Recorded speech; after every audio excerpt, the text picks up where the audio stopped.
They say be honest, be transparent, let people see the real you. But what they don't tell you is this. The more people know you, the easier you are to manipulate. The world doesn't reward raw truth, it exploits it. They use your words as evidence, they store your feelings as leverage, they pretend they care but they're taking notes. Machiavelli never told you to be honest with everyone, he told you to be smart, strategic, ruthless when needed. In a world where exposure is currency, the most valuable thing you can do is protect your inner world like a fortress. What you share becomes a tool for someone else, and what you hide becomes your weapon. These 5 secrets are not random, they are your psychological armor. Keep them buried or you'll pay the price. Now I want you to drop this affirmation in the comments. What they don't know, they can't control. Number 1, never reveal how far you're willing to go. People are obsessed with your boundaries, not because they respect them, but because they want to know how close they can get before you break. The moment you define your limits, you give them a blueprint of your control panel. You say, I'd never cut someone off, and they slowly start to drain your energy, test your patience, and push the edge, knowing you won't walk away. You say, I'll never retaliate no matter what, and suddenly you become the easy target. They act with arrogance, not courage, because you already told them you won't fight back. That's not noble, that's exposure, and in a world ruled by strategy, exposure is suicide. See, people don't fear who's kind, they fear who's unreadable. They fear the one who smiles but leaves the consequences up to imagination. That uncertainty, it messes with people's heads, it keeps them in check. But when you define your breaking point, you hand them the exact coordinates to start chipping away at your self-respect. You make their job easy, your boundaries stop protecting you and start guiding them. So stop explaining what you would or wouldn't do. Stop giving disclaimers. Let your silence be the warning.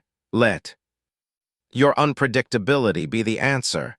You don't need to threaten anyone. You don't need to tell them what happens if they cross you. That's emotional weakness disguised as communication.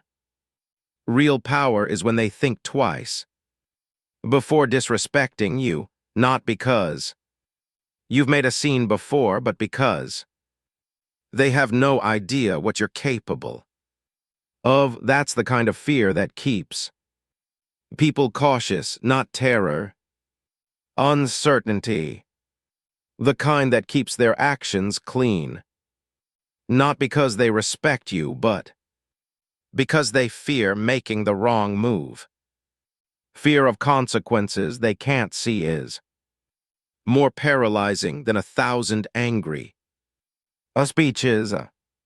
There's a reason Machiavelli said, the lion cannot protect himself from traps, and the fox cannot defend himself from wolves. One must therefore be a fox to recognize traps and a lion to frighten wolves. You must be the man who plays both sides. You don't look dangerous. You look thoughtful, composed, but deep inside there's a predator calculating silently, and no one knows when he'll act or how far he'll go. That's how you dominate without raising your voice. You don't show rage, you control it. You don't declare your methods, you deploy Then when it matters, never tell someone how far you're willing to go, because the truth is, even you don't fully know. And that's what makes you dangerous. Let your calm be the storm they didn't prepare for. Let your mystery be the warning that echoes louder than any threat, because in this world the ones who speak of their limits often become victims of them. But the ones who stay silent, they become legends of consequence.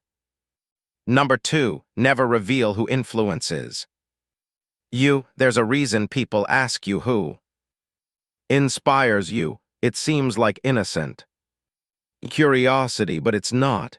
It's a strategic probe. They want to uncover what shapes your thoughts, because once they know who you admire, they'll study them, mimic them, or worse, use them to manipulate you. If they know what type of mind you absorb, they'll feed you versions of it that benefit them.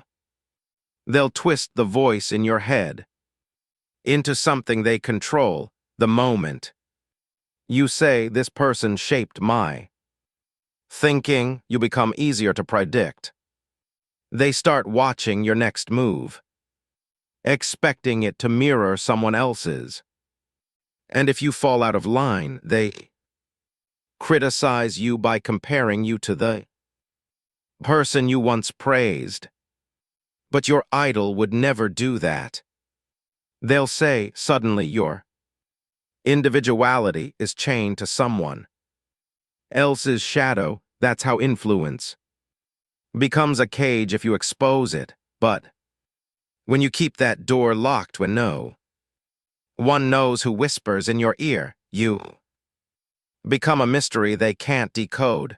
You move in silence, grow in directions they didn't expect, and evolve without permission. You become something they can't label, and people fear what they can't define. Your influences should shape you, not brand you. You don't owe anyone an explanation for who inspired your rise. The names you study, the minds you follow, they are sacred, hidden blueprints that make you dangerous. The moment you give up those names, you give up the map, and once they see your map, they know where you're headed. Worse, they'll start placing roadblocks before you arrive. Let your moves speak. Let your victories hint at influence, but never confirm it. A man who reveals his sources reveals his blueprint. A man who doesn't, he becomes a force of his own. Machiavelli once said, "A wise man ought always to follow the paths beaten by great men and to imitate those who have been supreme." And he was right, but he never said to broadcast which paths you're walking.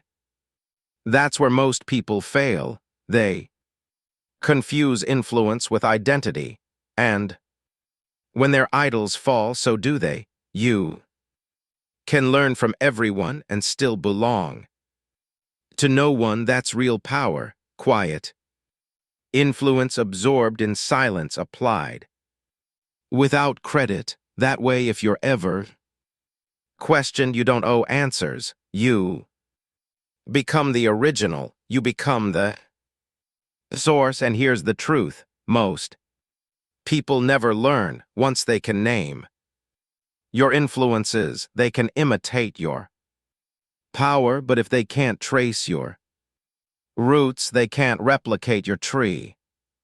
They see the fruit, they feel the shade, but they have no idea how deep the roots go, and that's the kind of man they fear. A man whose mind has been sharpened in the dark by voices they'll never hear. Number 3, never reveal your daily habits. Your daily habits are windows into your mind, and the moment someone sees the pattern, they start Building traps, you think routines are.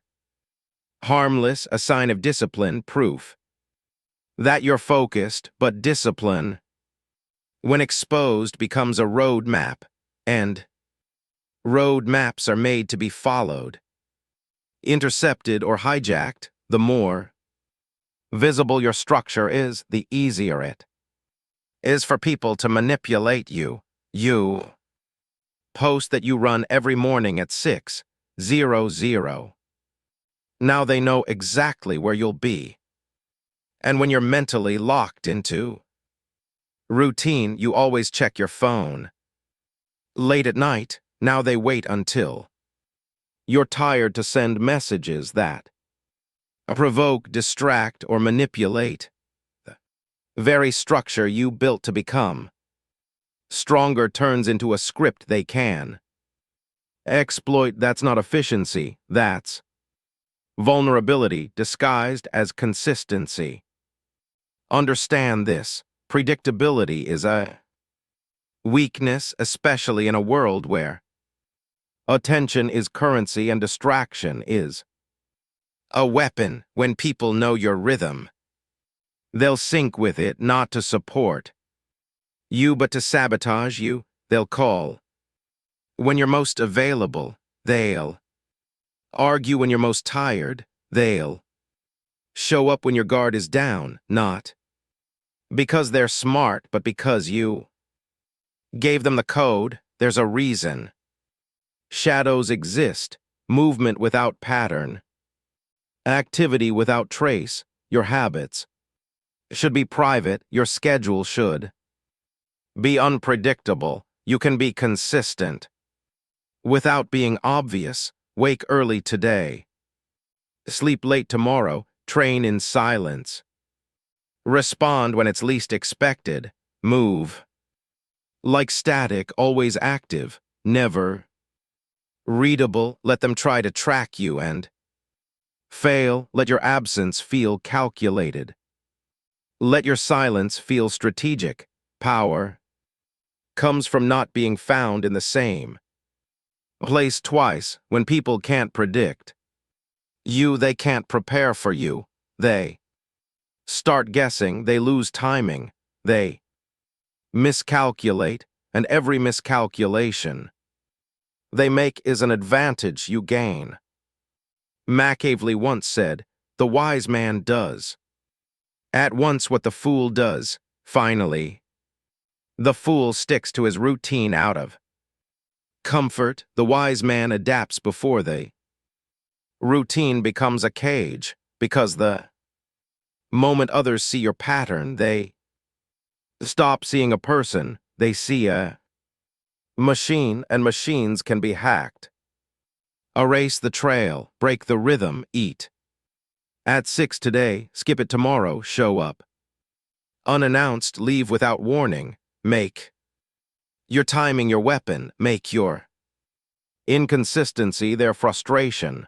And when they try to figure you out, let them realize they're chasing smoke. Because when no one can trace your daily rhythm, you become more than strategic. You become dangerous, unreadable, untouchable, a force without a pattern. And in the game of power, that's exactly who they fear the most, the man who never moves the same way twice.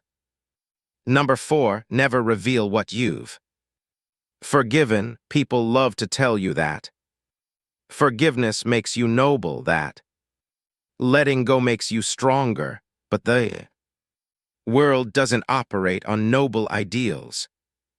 It operates on pressure, leverage, and perception. And when someone knows what you've forgiven, they gain all three. Think about it the moment you make it clear that you let something slide, a lie, a betrayal, a public humiliation. They study that reaction, they clock it. Not to appreciate your mercy, but to test how far they can push next time. You didn't call them out, you must be soft. You didn't retaliate, they assume You won't, forgiveness becomes ammunition not for you but for them. And every time you show your tolerance, you draw the borders of your weakness. But silence is lethal when you don't reveal what you've let go there. Left wondering, did he forgive me? Or is he just waiting? That doubt that knowing uncertainty is far more terrifying than open anger, because you haven't given them closure, you've left the wound open, and now every move they make is haunted by what they think you might do next. Forgiveness should be private, not because you're bitter, but because power doesn't live in making people comfortable, it lives in making them cautious. You don't owe them emotional clarity. You don't need to prove that you've healed. Healing doesn't mean exposure, it means control.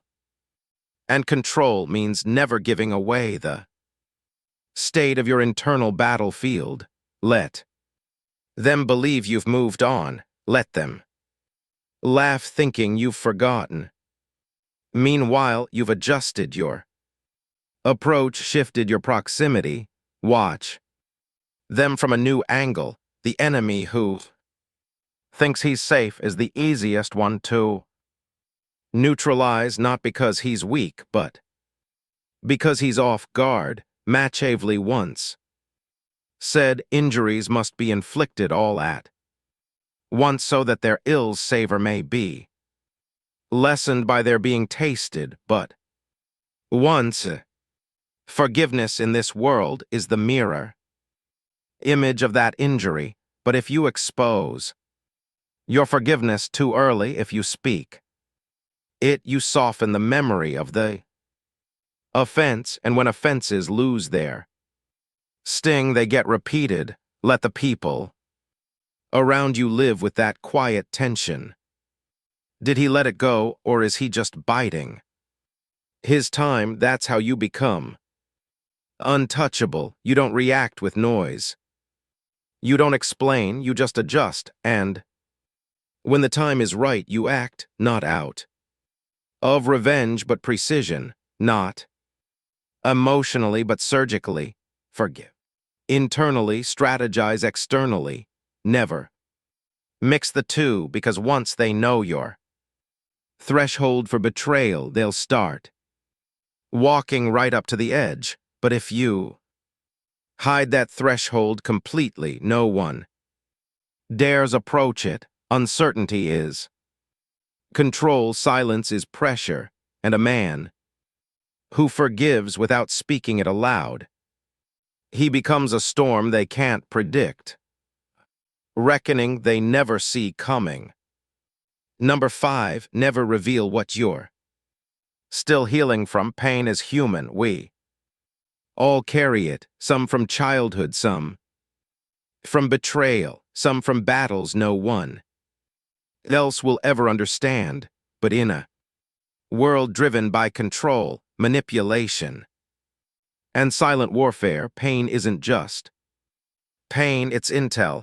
And the moment you reveal where it lives inside you, you give people the key to your mind. You say you're still healing from abandonment. Someone will test your fear of being alone. You open up about trust issues. Someone will promise loyalty just to break it later, and watch how you unravel. They don't do it because they're evil. They do it because human nature is opportunistic. When people sense weakness, they either avoid it or exploit it, and if they can't feel your wounds, they don't know how to move around you. That confusion keeps you in power. Never let them trace your pain. Once they know what hurt you, they start watching you like a specimen, testing your reactions, poking at triggers, gauging which words sting and which silences shake you. What was once your story becomes their strategy, your vulnerability becomes their script, and you become readable, predictable, breakable, but when they don't know what, damaged you when they can't see where. The cracks are they assume there are. None, that's not denial, that's defense. You don't deny your history, you just stop offering it to people who haven't earned it. You don't owe anyone a road map to your past just because they ask. With soft eyes, not everyone wants to understand, some just want leverage. Machiavelli once said, "He who builds on the people builds on mud." That includes building your healing on the sympathy, validation, or perception of others. You don't need their understanding. You don't need them to know what you've survived. You don't need their applause. For walking through hell, you need one thing: silence, the kind of silence that protects you while you rebuild, that shields you while you grow sharper, stronger, colder, the kind of silence that makes your enemies guess and fear what they cannot see, because healing is sacred. It's not theater, it's not conversation. It's war, quiet, personal war, and when you come out of it, you don't announce it. You walk back into the world as if you were never wounded to begin with. You move with the confidence of someone who built themselves in the dark and came out forged in fire. Let the world meet you when you're whole. Let them wonder what made you this calm, this collected, this unshakable. Never hand them your pain and expect protection. Hide it, heal in silence, and return as someone no one ever expected, because they never saw the cracks to begin with. The world we live in thrives on noise. Everyone's talking, posting, confessing, as if visibility equals power. But what they don't realize is this: the more they reveal, the easier they are to break. Every honest update, every emotional post, they're laying out the blueprint of their destruction. And while they chase validation, you've chosen a different weapon: silence. You don't speak for attention, you move in shadows, because that's where real power lives. You're not unreadable because you're lost. You're unreadable because you're in control. Every unanswered question about you is a wall they can't climb. They can't predict you, can't prepare for you, can't control what they can't understand. Machiavelli understood this. He knew that strategy isn't about showing strength, it's about making people guess where it lives. That's who you've become now: a ghost in the room, a storm behind calm eyes. They'll see you smile and never know what it means. They'll hear your silence and feel pressure they can't name. They'll try to understand you and fail. That failure, that's your power. So if this video hits something deep, if it reminded you who you are and what you're capable of, then it's time to move different, like the shadow, like the force no one saw coming. Subscribe to the channel right now. Tap the like button so others can find this too. And most importantly, keep your mouth shut and your mind sharp. From now on, you don't chase influence, you become the force that moves without being seen. The game isn't about being known, it's about being untouchable, and you are becoming unstoppable.